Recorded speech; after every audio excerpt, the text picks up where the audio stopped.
And with me is Brian Bennett. I was saying, Brian, you want to chime in with it? But, well, Brian Bennett. I'm Brian Bennett. Yep. There's Brian, yeah. Yeah. And you can see some contact information. We'll probably have that up at the end as well.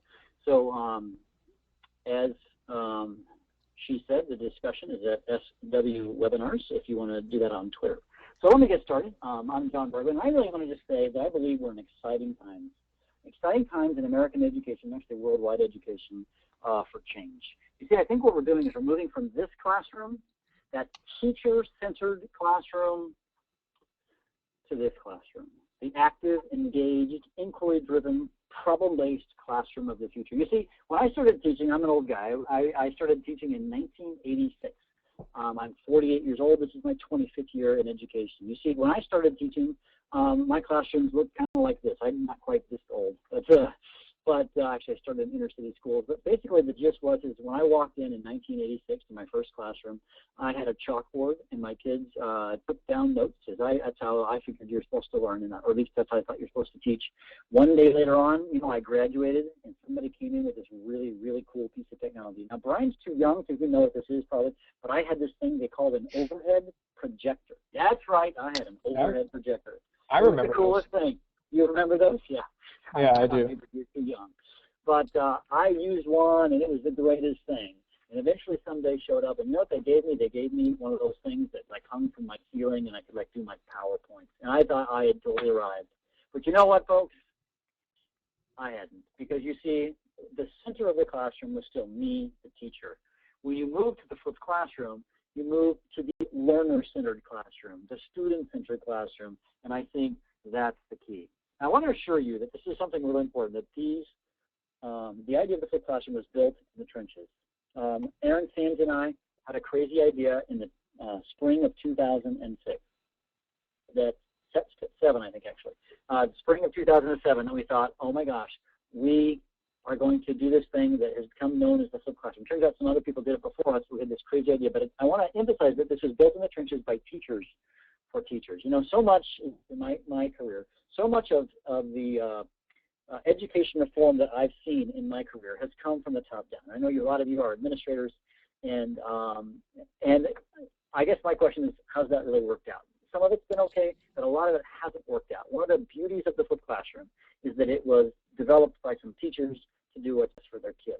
And it's catching on. I was just literally a half an hour ago with a series of teachers who were like, oh my gosh, I really want to do this at a neighboring school.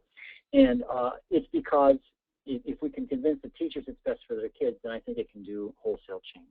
So Brian, you want to take this away now? Yeah, so just a little bit about myself. I was born in 1986, so I've been in school a lot shorter time period than John has. But the one question as a teacher that I have been asking myself over the last 3 years since I've been flipping is, what is the best use of my face-to-face time?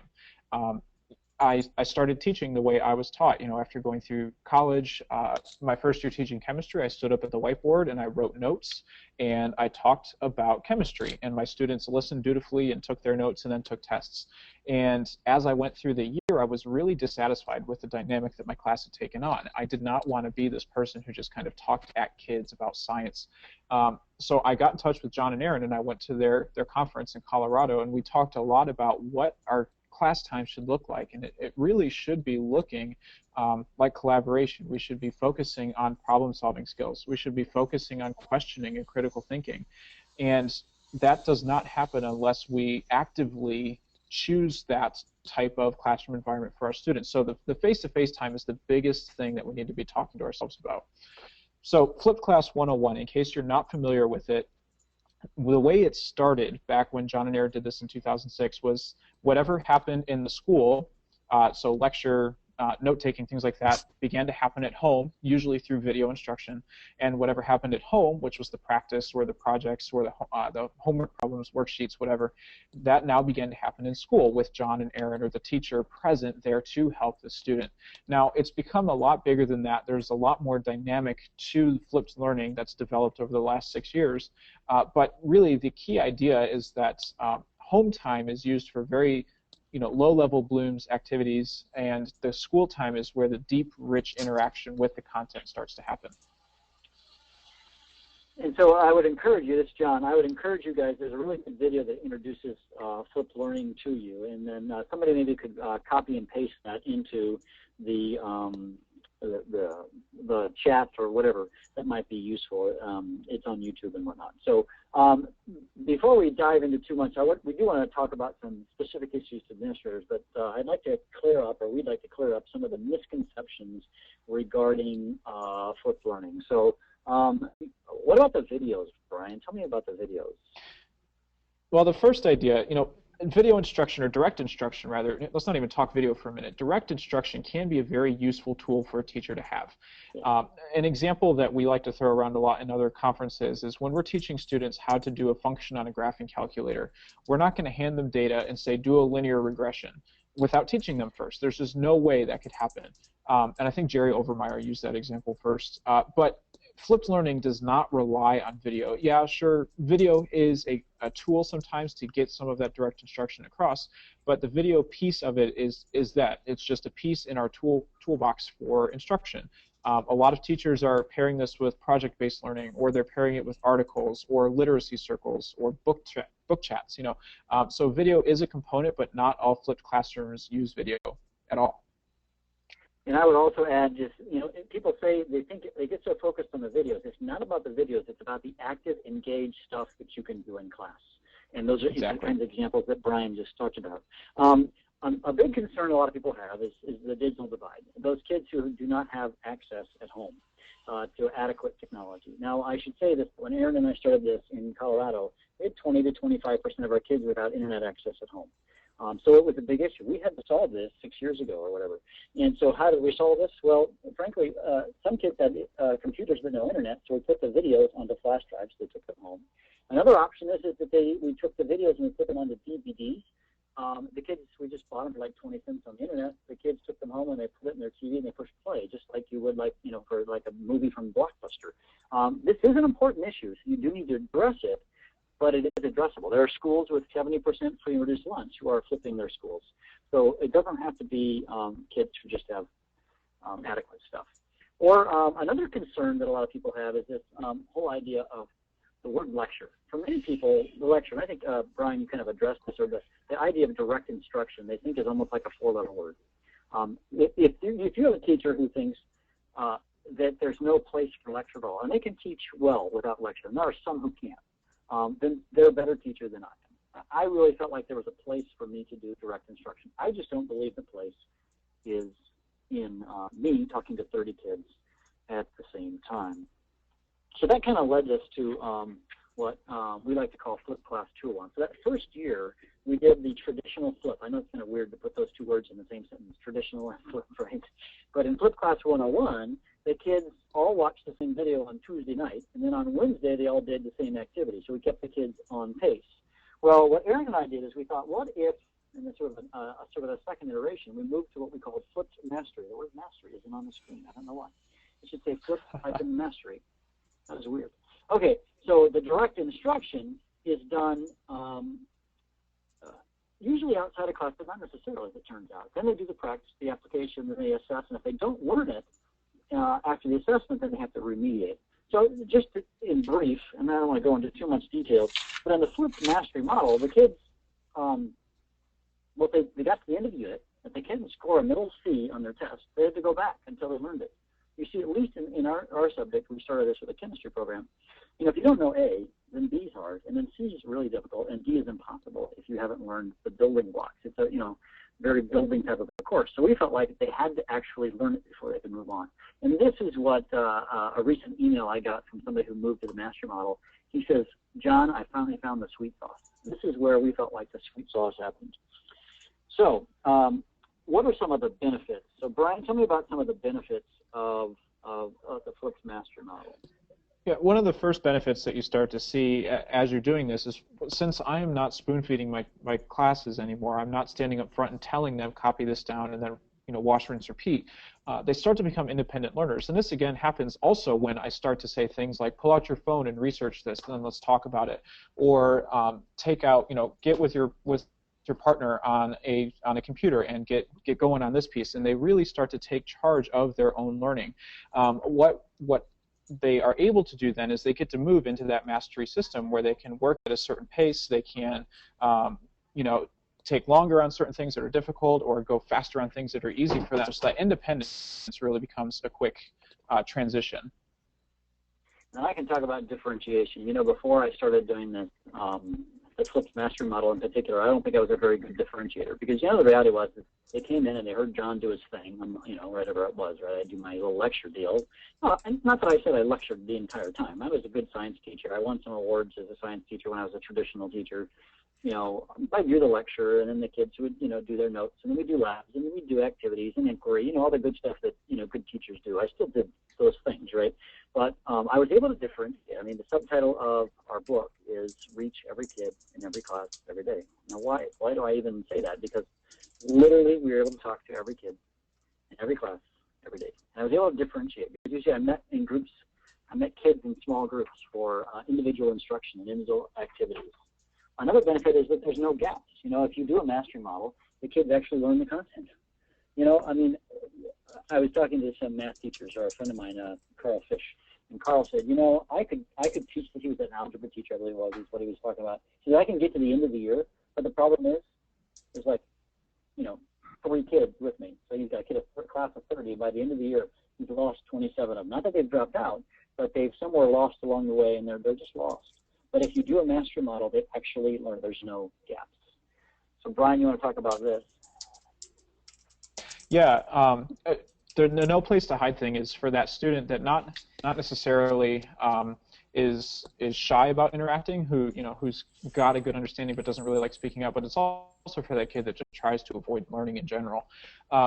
Because we are talking with every student every day, I can track down these students that are either shy and we can talk in a one-on-one situation, or kids who are starting to fall behind, or they're making poor decisions about using their class time or things like that. So, I'm holding every single student accountable, where in the past when I had a room of 32, willing souls, as it were, now no one is falling through those gaps, and not the achievement gap, but also just that interactive gap as well. And partially, I can personalize the classroom and humanize the classroom. My students don't see me as kind of a taskmaster teacher up at the front of the room, but as someone who cares about their learning, and I can make those personal connections with them. That's very difficult to do when I'm trying to manage 30 at a time rather than a one-on-one situation.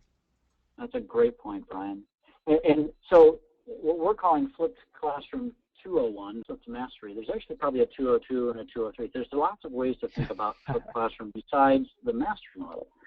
And so for example, I am the technology coordinator for a small K-8 school district in the Chicago area, so I'm no longer in the classroom. And when I did this presentation, a presentation about the flipped classroom to my teachers, my PE teachers came up and said, we want to flip our classroom. And I actually went, what? What? Really? What are you talking about? You want to flip? What are you doing? And they said, well, John, when you ask that question, what's the best use of our face-to-face time? We want our students to move their bodies. And we spend far too much time telling them how to move. So they flipped their class. Or you can meet Dell, who's my foods teacher. And he made these videos that look like a cooking show, right? And then the kids come into class and they cook, right? I mean, it's just, or the auto shop teacher in Michigan that I met this summer, who's flipping his auto shop. He's making videos of how to use his very specialized, really computer-type equipment to diagnose auto mechanic problems, and he flips that. Brian, what are some ways that you've seen flip outside of the mastery that you've seen work? Yeah, it's really amazing to see some of the things that people come up with once we remove the lecture component or the direct instruction during class time. I think one of my favorite stories is 2 teachers, and I don't know if we were going to talk about them later, but Cheryl Morris and Andrew Thomason. Oh, yeah. Are co-teaching an English class this year, but the catch is Cheryl lives in San Francisco and Andrew lives in North Carolina. I think he's in Raleigh. So they're co-teaching this English class from 2,400 miles away, and they're doing this by flipping the instruction. And so they sit on a Google Plus Hangout, which is like a video conference, and they record their instruction together, co-teaching. So Cheryl's students now have a teacher in North Carolina, and Andrew's students now have a teacher in San Francisco, and they interact with each other on a day-to-day basis. And so Cheryl and Andrew are really modeling a global learning situation where teachers from 2 vastly different cultures, even within the same country, are collaborating to accomplish the same goals. So their students are also working with each other and learning how to collaborate at distance. So, yeah, John, what were you going to add? Just really, I mean, so what I really want to encourage you guys to think is it's not just flipped classroom, but think more flipped learning. In fact, Aaron and I started, and Brian's on the board, a nonprofit organization called the Flipped Learning Network. And the word learning is quite important, flippedlearning.org. And we really want to just say that you can see it's not just about flipping the classroom. That's what Aaron and I did, but it's become so much more than flipped classroom. It's now flipped learning. So let's do a little learning theory, and then we're going to dive into some recommendations for administrators. But just you guys all understand learning theory. What are the videos really good for, right? I mean, take a look. Is it creation, evaluation, analysis? What is it? Well, guys, the honest truth is the videos are good for the bottom two tiers of Bloom's, understanding and remembering. That's all they're good for. That's it. I don't care how good your video is. That's about as good as they're going to get. But here's the kicker. What can you do class time with? Applying, analyzing, evaluating, creating. See, if you can pull that stuff out, and it doesn't have to be necessarily homework, by the way. We could talk about that later if we want. But it can be done so that you use the class time for wise things. Another way you could do this, Brian, tell me about what you can actually flip Bloom's taxonomy. Tell me how that would work. Yeah, so the whole idea behind this is that we learn best by doing, and we learn best by modeling certain behaviors that we see other, our teachers or our peers performing. So rather than starting with the direct instruction as the remembering piece, we want to have our students creating their own content. And as they are creating this, they can reach down the taxonomy, down that pyramid, into just that basic content. So this is something that applies in project-based learning a lot with the just-in-time instruction. So students are working on collaborative issues, inquiry-based projects, and they're creating these things. And when they need instruction, when they cannot go any further, that's when the teacher usually would step in to give whole class instruction, and then they would be off again back to creating and evaluating. And that's something that videos can take the place of. So instead of stopping the entire class at the same time to talk about this idea, the teacher would have a video prepared that when students get to that stop point, they can go get that direct instruction when they need it and then move on. So it really promotes asynchronous learning and still that independent learning. So we're not focusing on remembering as the largest piece of the puzzle anymore. We're in a world today where there are more creative apps available, more creative tools available to our students than ever before. And we need to start pulling these things into schools because that's what our kids want to be doing. And we can really see them flourish when we give them opportunities to be creating more than we're asking them to remember content. And a big question that's often asked about especially for administrators, is does this help your standardized tests? And so I would refer you to a video. It's taking a risk with at-risk kids. Maybe somebody can put the link. It's in YouTube. And you would meet my friend Greg Green. He's the principal of Clintondale High School in outskirts of Detroit. And long story short, he's seen amazing results. Aaron and I started this, and our kids were roughly one standard deviation better on their tests than they were the previous year. Those are just unit tests. They weren't, ACT tests or whatever. But Greg Green's actually his ACT test scores have significantly improved. And this is a guy who's in the school with 70% free and reduced lunch. Just an amazing guy. And so I would encourage you to check that link out. It's hard. We're going to show it in the webinar, but videos just don't seem to play very well with webinars.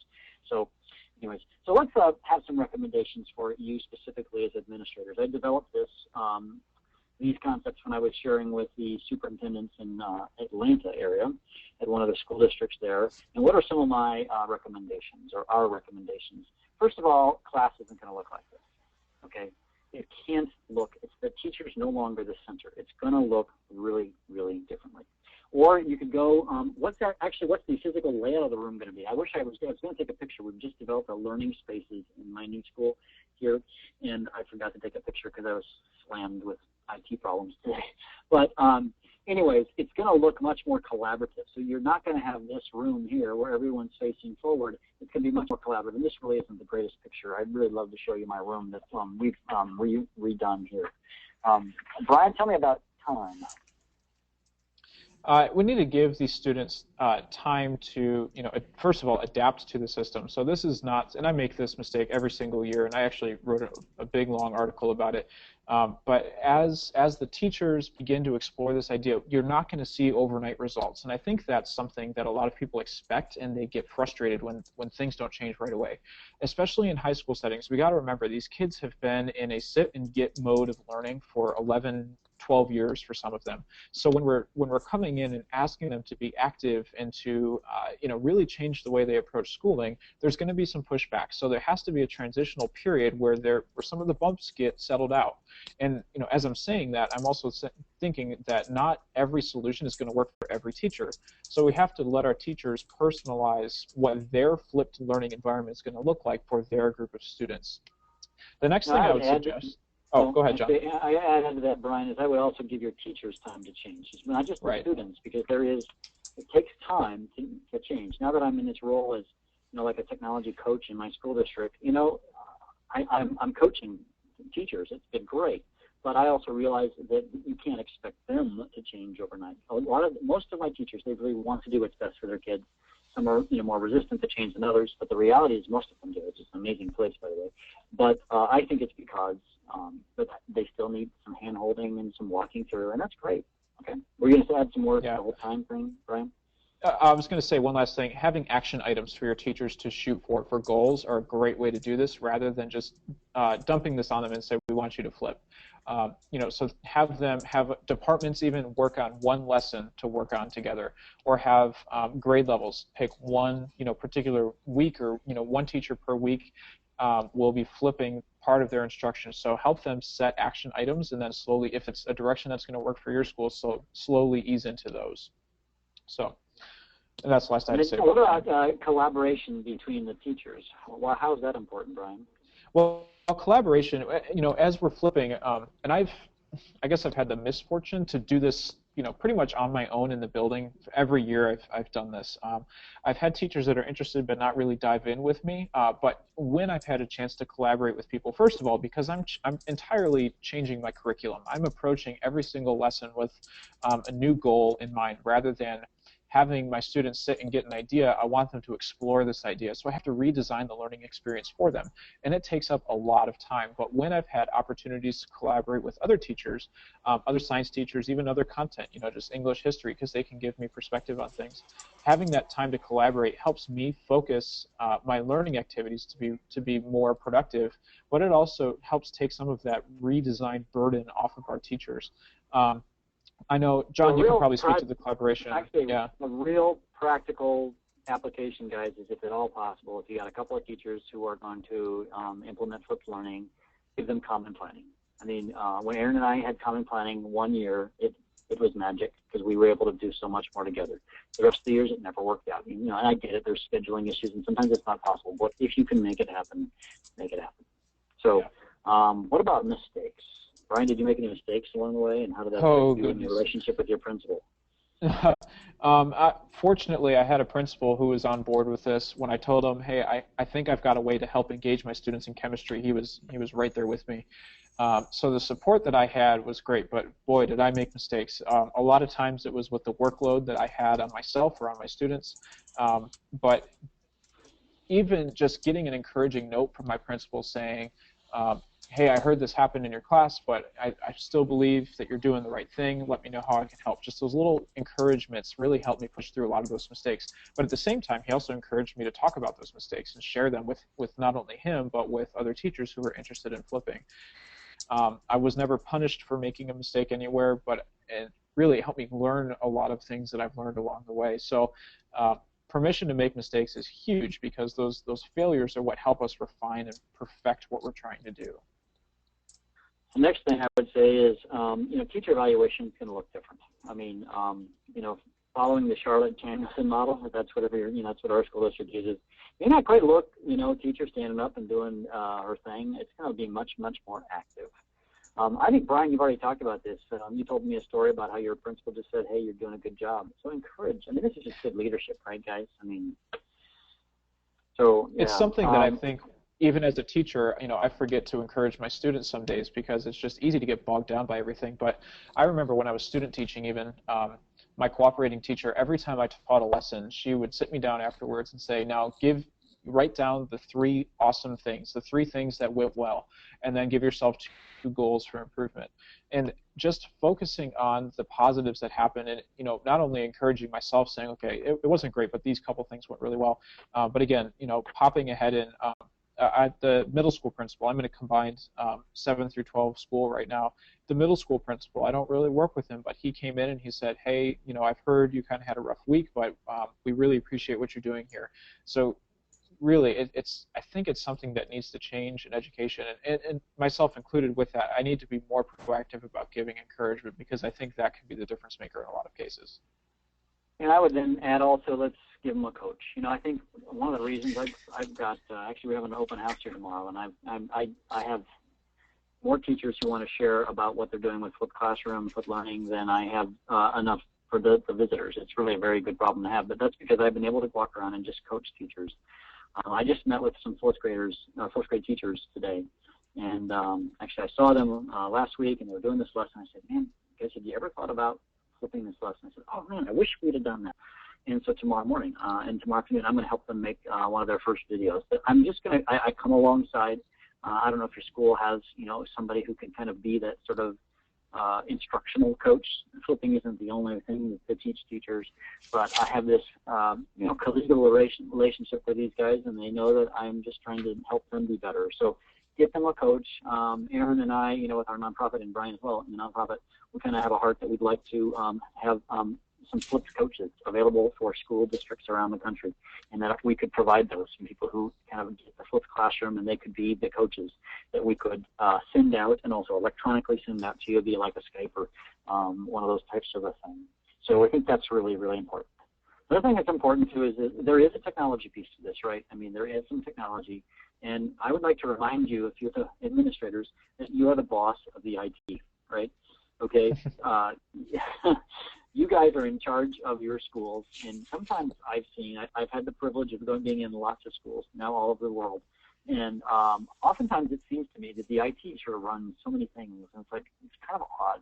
One of the reasons I was attracted to this job where I'm at now is because I, as an educator, am in charge of the IT, and the more IT type people, the people in charge of our network, they work for me, and that makes sense. So need some support. Flipped classroom and flipped learning does not take a huge amount of IT, but it does require some. And if it doesn't work, teachers won't do it. Very, very right, important. And that's one thing. Yeah, that's a burden you can help take off your teacher's shoulders, is by having someone dedicated to help them solve those tech problems that they might just be intimidated by in some cases. Exactly. And hiring. I'd encourage you to rethink hiring. I mean, there was a guy who wrote a blog post that he was an HR director for a school district, and said, in light of the flipped classroom, how should I hire differently? He was really asking the right question. I guess, I'm sure most of you are doing this. You need someone who's not a disseminator of knowledge, but a facilitator of learning. They may know their content left and right, but you need somebody who's got more of the heart of a facilitator, the heart of a learner, actually, is what I would argue. So any thoughts on that, Brian? No, I think hiring is a big deal, and I've even experienced this as a new teacher coming in. They're asking me questions like, how do you use technology, not only just to use it, but to change the instruction, so that the right questions are starting to be asked more frequently. So I think it's something important to talk about. Yeah. And then Brian? Yeah, be a buffer. I think one of the biggest struggles I've had is with and not to label students, but with my higher performing kids, the ones who are really good at coming in, memorizing things, taking a test, and moving on. They're used to being graded on just a completion basis. And we can talk about, are they really learning it all day or all night? But the point is that they are not used to being challenged for high standards of work in most cases. And what that turns into is phone calls from mom or dad or whoever they live with saying, Mr. Bennett isn't teaching my daughter anymore. Mr. Bennett is not teaching his class anymore. They're doing group work, and they're using the internet and things like that. And it seems silly when we talk about it, but it's something that really demoralizes in many cases. Now, I've had the fortunate experience in that parents that I have spoken to have come in with concerns, but we've left on the same page. They've been willing to talk about it. And my principal did field some calls and screen them for me, but if that's something that you can do, and again, this goes back to the encouragement and that support piece, sometimes just fielding questions from parents to give your teachers some space to work and some space to change the learning culture in a positive direction is a really big help. John, I think it was Dell, your principal, who said that culture takes 3 years to set. The first year, it's just a strange new thing. The second year, it starts to become a little bit more normal, and the third year, it really becomes culture in the school if we're consistent with it and if we're all on the same page. And so buffering between some of the negativity, and even a lot of times it's just confusion from people and they don't know how to react to it. So helping kind of form this protective shield and supporting your teachers in that way is something that can go a long ways in the long run. Yeah, my principal, Bill Garrick, in Woodland Park, Colorado, he was just amazing in that, he took phone calls. And, he'd come and say, hey, I took this phone call from a somewhat angry parent. And he took the time to understand the model. And he said, I support what you're doing. You're doing what's best for kids. And just, be that buffer. Protect your teachers from, some of the silly stuff that sometimes comes from parents. Yeah. So what is this sounding board, Brian? Tell me about how you would... Yeah, being a sounding board. As a teacher, I definitely do not have the entire perspective of the building, and I don't even pretend to have an idea of what's going on, especially in large schools. I would send ideas to my principal, my AP, and say, hey, this is something I'm considering doing. What do you think about it? And they were gracious enough to not only take the time to shoot me an email back, but even sometimes come and talk about it and say, this is something we want to go and try and move in this direction. How can you help? And they kind of extended that hand, and they approached it as a discussion, and that was something, for me, it helped me feel supported by my admin staff, and at the same time, I feel like I was helping support them in what they were trying to do. So it's definitely a two-way street when it comes to trying new things out. And I did get no sometimes. I'm not unaccustomed to hearing the word no. I would throw an idea out there, and they might say, hey, that's not something that we really see as fitting into the school culture right now. Why don't we try this? So being willing to field questions from us as well is very important. Then I would really challenge you guys to model flipping. What if you flipped your faculty meeting? I would challenge you administrators with the same question that we started this out with. What's the best use of your face-to-face time? Now, you have face-to-face time with your faculty, right? You have faculty meetings. You have, I attend lots of meetings, right? Well, now that I'm like the technology director, coordinator, coach, whatever I am here, I run meetings and I flip my meetings. And what I want to do is, when I ask the question, what's the best use of my face-to-face time with my team, is I want us to have discussion. I want us to have meaningful discussion. So, instead of the faculty meeting being a dissemination of information, which could be, sent via an email. You don't have to flip a video. You could if you like. But let's have that important discussion about whatever it is. So I really would encourage you to rethink what that looks like from your perspective. It all comes down to personalization. The beauty of flipped learning is it's about personalization. So back in 1950, when you had a choice of a car, you had about 3 choices, like tan, gray, red, right, or whatever, right? But if you were to go to the auto store today, what does it look like? It says, build your own escape from the roof rails down. You see the beauty, and you see education hasn't got a hold of this, right? I mean, I guess I can say this. We have gone to standardized, right? There are things called standardized tests, right? Everything has to be standardized. Well, that's not true in culture, right? If you were on your way to school this morning and you stopped at Starbucks, I'll bet nobody said, I'll just take a coffee. No, you personalized your order to match your individual taste, okay? Schools are moving towards standardization, and I would argue that we need to move towards personalization. And the beauty of the flipped classroom or the flipped learning is that you can reach individual kids with their individual needs. You can differentiate, you can, all those big buzzwords, right? It's possible. You can reach every kid in every class every day through flipped learning. I'm now going to turn this over to, speaking of the Flipped Learning Network, Kari Arfstrom, and she's going to introduce herself to us all. Great. Thank you so much, John. I really appreciate it. First of all, I am Kari Arfstrom. I'm the Executive Director of the new Flipped Learning Network, which is a nonprofit of which John and Brian are on board members for that. So I appreciate the time and effort that they give to this activity. But I also really want to thank SchoolWires for hosting this today. We at the network have been working closely with them now for the past few months, and we're really excited to explore a deeper relationship with them, and we will soon be working with them and diving deeper into moving our website to one of their platforms. And so you might see some changes to our website as we go along over the next month or two. So we're very grateful for all the work that and efforts that they have given to us. So thank you very much for all of you. John mentioned the book a few times. Here is a couple addresses that you can go and purchase that if you wish. And it's really based into two parts. The first part is really more of the technical side of it, if you will. I know a lot of you are thinking about, oh, how are my teachers going to make these videos, etc. But the second half is really on the pedagogy, which I know most of you are probably more interested in. So I recommend that to you. On the next slide, we do have a Ning, which is our community of practice, where we have over 9,000 people who have opted to join in to our Ning. If you as an administrator would like to join, or if you want to share it with your teachers and other educators, it is free.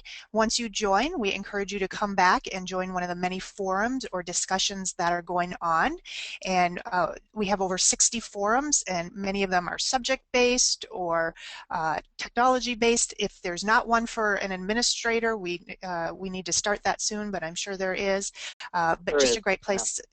Yeah. Great place to come for information and to share your success stories as well as to ask your questions. The Flip Learning Network also has a series of webinars, and we would encourage you to share this with your teachers or obviously participate yourself. We did have the first one last week, and these are subject-specific webinars. John and his partner Aaron and a lot of other of our board members do these kind of webinars often, sort of a higher view. But this series of webinars really dives deeper into subject matter. So the first one was on English language arts. It's already been archived and viewed, I think, 300 times. So really a lot of interest out there. And you can see the other roles, the other webinars and what subjects they're listed there. In February, we will be holding one for administrators and professional development. So you might want to mark your calendar now. But these are free, and you can go to the website listed there to sign up for these. We do have 2 workshops that are scheduled. We are adding others, so check back often. But if you happen to be in the Connecticut area or New England in general, you might want to consider joining us for a workshop on November 7th. Likewise, if you're in the Midwest, on December 1st, we're holding one in a suburb of Chicago. And those are really one-day hands-on meetings and workshops where your teachers can experience and get to know more about flipped learning. We also have our annual conference in Stillwater, Minnesota, and if you join the Ning or check our website, you can submit a call for presentation or register, and those will be coming online early in 2013. Hey, Kari, this is John. I would also add, a lot of you are administrators, I would encourage you, if you are interested in, having one of these workshops or come to your place, that contact Kari and she can arrange that. How that all works, just contact her. We don't have her contact information up, but I'm sure we can put it in the chat room or something like that. I can do that when you're doing the Q&A, so absolutely. The final thing I want to mention is, John mentioned this earlier, is that tomorrow, I know it's soon, as in tomorrow, but we are hosting a series of open houses. And I think there are 15 states and 30 sites and 5 countries that will be opening their doors, most of them tomorrow, a few of them at a later date. But just quickly, if you happen to be an administrator in California or Indiana, Colorado, Virginia, Wisconsin, Texas, Connecticut, Illinois, Michigan, Ohio, Georgia, Arizona, Alabama, Vermont, or Massachusetts, and many of those have multiple locations within the state that I just mentioned. Likewise, if you happen to be in Italy, India, the Dominican Republic, or in Canada, you can find an open house there as well. But again, go to the URL that is on your screen right now, and there's still time to RSVP, attend one of those open houses, and we will be holding another one in February. So don't worry if you can't make it tomorrow. We will host one again in February. But just a great place to go in and really experience a deeper learning of what flipped learning is. And this is John, and I would just add the best way to understand a flipped classroom is to go visit one. So as a superintendent emailed me and said, I really like the idea of this being a grassroots movement. So you know what he's doing? He's bringing 15 students. I've got them paired up tomorrow. They're going to come into the class. They're going to hang out with some of our kids. I've paired them up with other 7th and 8th graders, 7th and 8th grade students, and they're going to experience the flipped nature of our school. And he's also bringing his principal and a couple of teachers or whatever. But the key thing is he wants to get the buy-in from the bottom up because he loves the idea of grassroots stuff. So even something like that, go visit a classroom. Oh my gosh. I think we're ready for some Q&A. So I have no idea what the questions are because my computer doesn't show questions. So Brian and I will take your questions. Wonderful. Thank you, John and Brian. That was awesome information. And thank you, Kari, for sharing those dates. And Kari, if you want to send those to me in email, there's several people that are asking for those dates again. The dates of the workshops or the dates of the... The dates of the workshops. Okay. And the webinars. That'd be great. Sure. First question. Some teachers still use overhead projectors. So how can they flip their classrooms without video or more technology? You know, I think for me, as you know, we were talking about flipped learning 101, 102, and then 201, 202. You know, we can put all these numbers and fancy titles on them. I think the biggest flip for me is that I have been handing the responsibility over to my students more and more and more. And I think that's really where the power in flipped learning is, in that I'm not the one, you know, dragging them through the content anymore. As I'm giving them resources, and now I'm saying, here's what you have to learn these ideas. I'm available. Here are some videos. Here are some projects. Here are some worksheets. Here are some whatevers. And then students can kind of choose your own adventure through the content. Now, again, that's not easy to do, but you know, something that they could consider doing is having giving students the responsibility of teaching their peers using the overhead. I mean, I remember when I was a student, I loved writing on the overhead projector. It was just that it was awesome.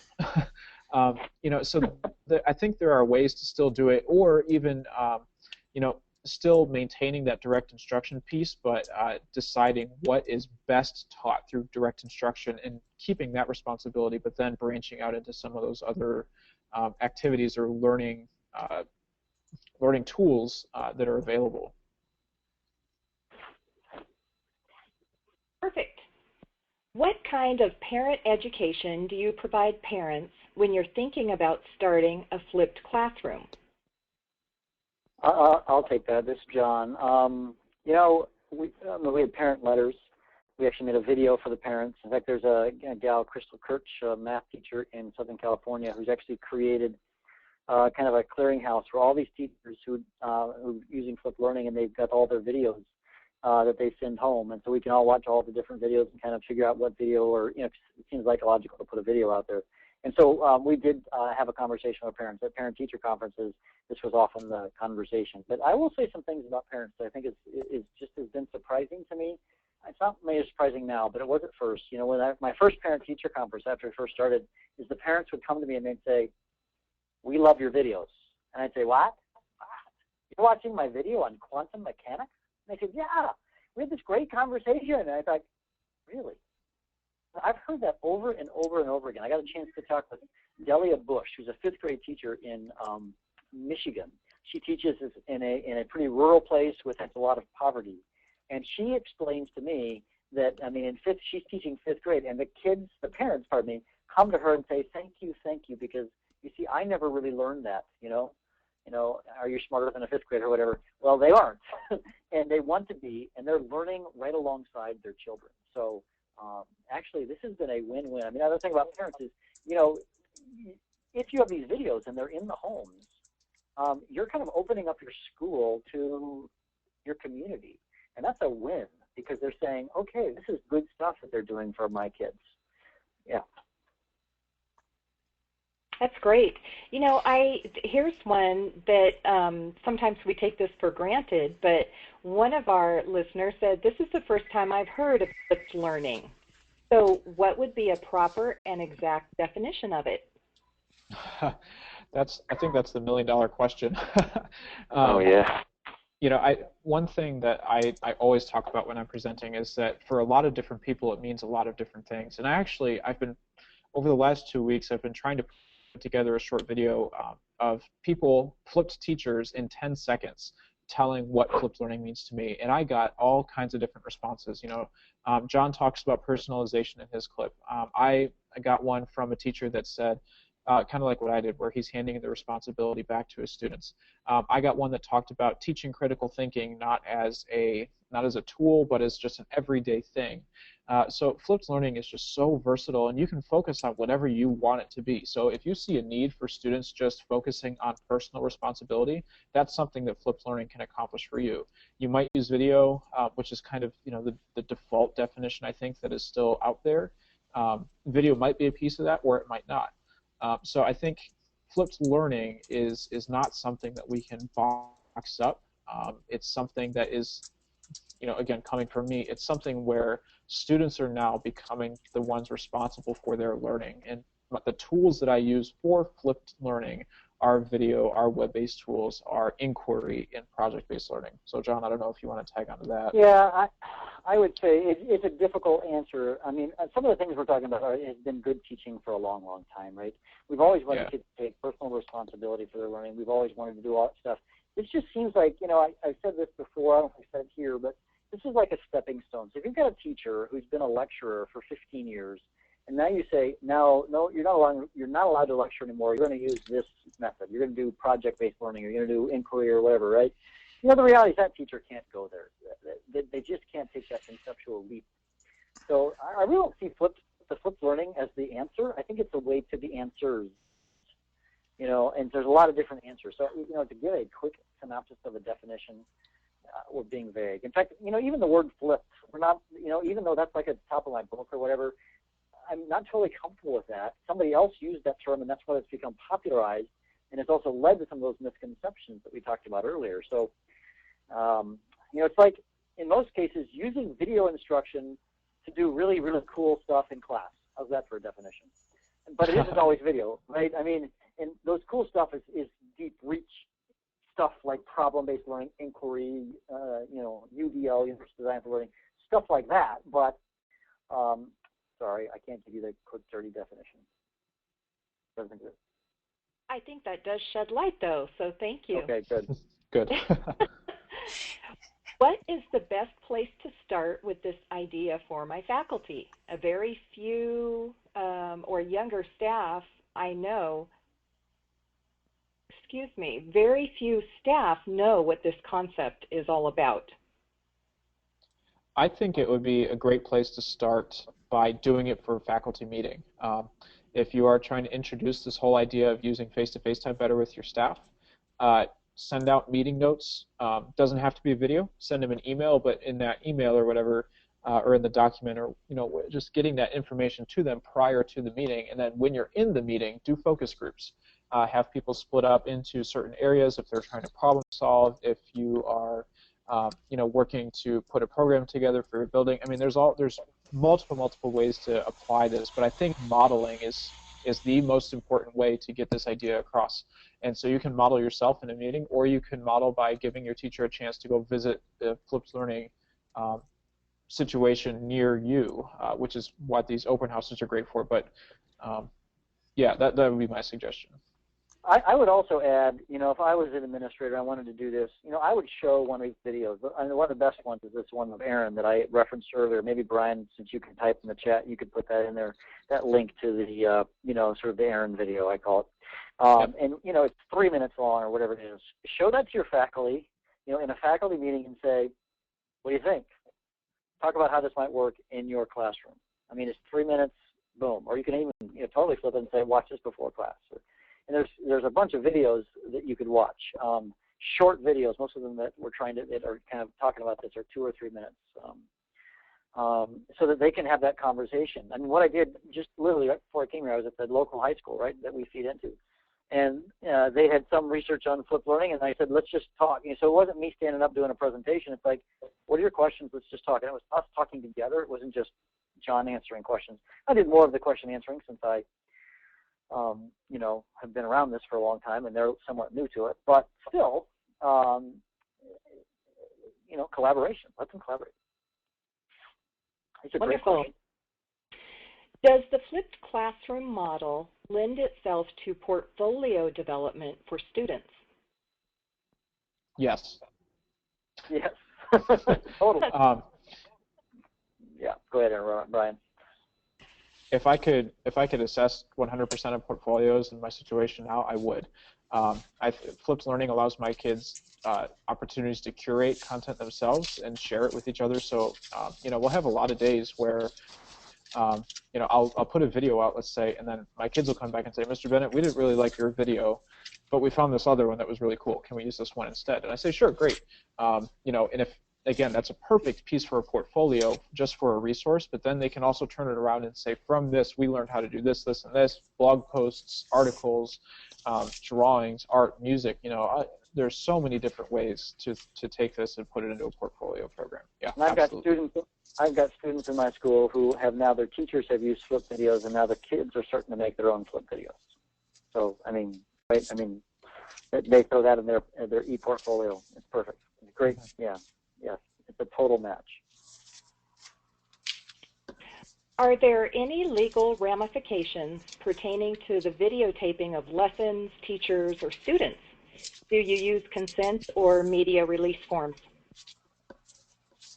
So in my videos, there are very few students. And those that we had media consent. So it was Aaron and I. So obviously we're giving our permission for each other's videos. Now, these videos are not a video. Maybe a misunderstanding of what these videos are too.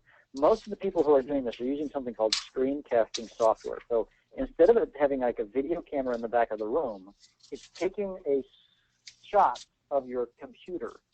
So as you watch this webinar, and I walk through a PowerPoint slide, and then you heard my voice or our voices over the top, that's what is recorded. So you guys can't see me, right? But you can hear me and watch. So there's ways to put some video in there. So it's a screen capture software. We also have like a little tablet so that we can write on the screen for those teachers. It's especially useful for me, at least as a science teacher or maybe math teachers, where it's important, like 5x plus 18 equals 28 or whatever, right? You can solve it like an electronic chalkboard. So I wonder if that's kind of where that question is going. Brian, do you have some thoughts? Yeah, as far as content, do be careful about pulling copyrighted material into your videos. I know some people like to screen record a YouTube video and then use it, but that can get a little hairy especially if it's a media or like a movie or a television show. So just be smart and practice good copyright protection. Cite everything if you're pulling pictures, because that's also modeling to your students that if you did not create it, you have to give credit back to that original person. Good pointers. Thank you. Is it a good idea to recruit parents and or students to create some of the videos, or should the teachers mainly be doing this? I think it gets back to that creation piece with the revised Bloom's taxonomy that we showed earlier. The more students are creating, the more they're going to be internalizing that content and learning it. So I do encourage my students to create their own, and I throw it in there as a resource. I typically do not replace it with the content that I create as well, but I don't require kids to watch mine. So, and another example of this, mathtrain.tv, teacher Eric Marcos out in Orange County, he teaches middle school math, and he runs a website that gets millions of hits, and it is all his students teaching math concepts online. So video video lessons by students are a great idea, and he's still involved in that process. So I'm not doing this to keep my name out there in the intertube, whatever. So student creation for me is still very important, and I usually put it alongside content that I have up already.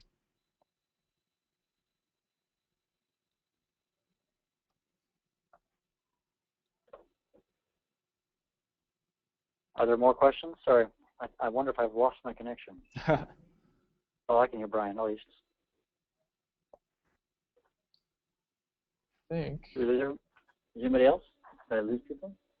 Nope, that's all the questions that we had today, guys. Thank you very much. Great. And with that, we will close out.